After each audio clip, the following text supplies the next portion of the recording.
tí to rồi xem này mà tới tí to con hồi đi chả nhảy nha tiếp bỏ con này nhảy này rồi tí to nhảy này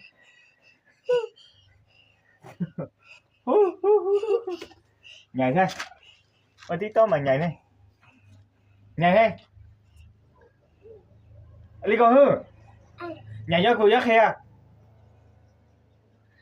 có bao giờ à cô giác khe 1 2 3 4 5 1 2 3 4 5 6 7 8 9 10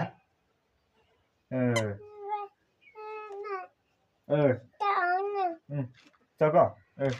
có tí to này thế nào bố rồi tiếp bỏ con lời nè